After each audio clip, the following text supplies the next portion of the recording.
The key to higher education. In 2011, I served as a Fulbright scholar in Kazakhstan.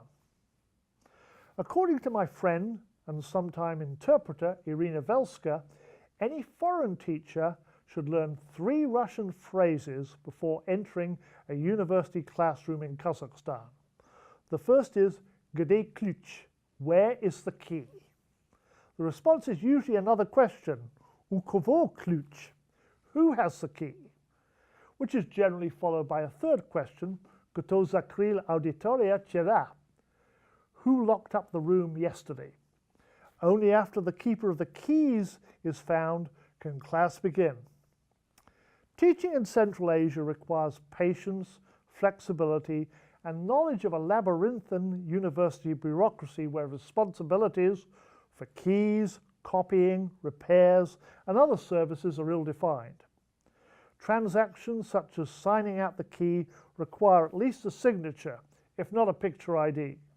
Higher-level tasks such as memos, schedule changes, and expense reimbursements require multiple forms and signatures, and often an official and difficult-to-obtain departmental stamp.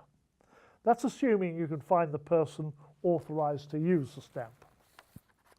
The same mindset permeates government and the commercial and NGO sectors.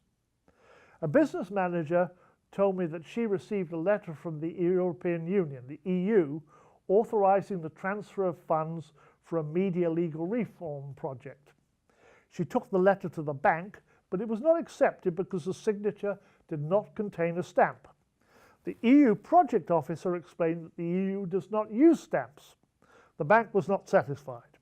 It demanded a letter from the EU stating that it does not use official stamps, and said that the letter should be signed by a responsible official and contain, and I am not joking about this, an official stamp.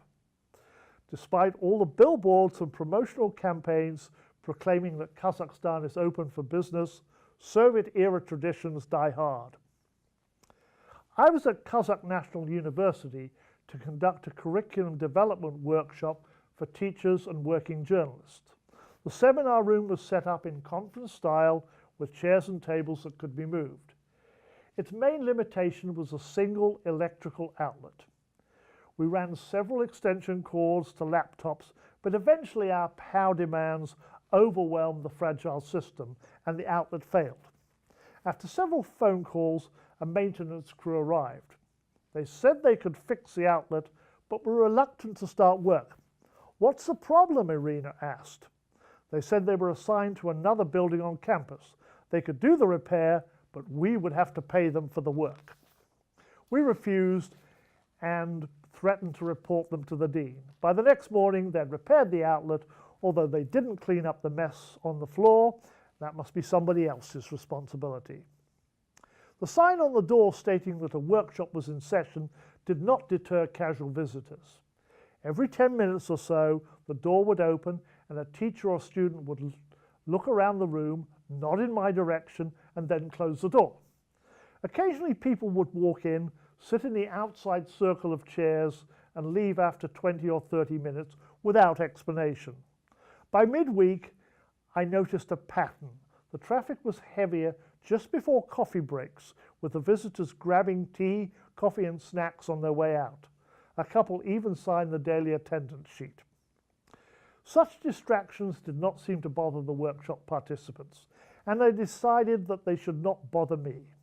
Over many years of work in Central Asia, I've learned to go with the flow, but I still don't know who has the keys.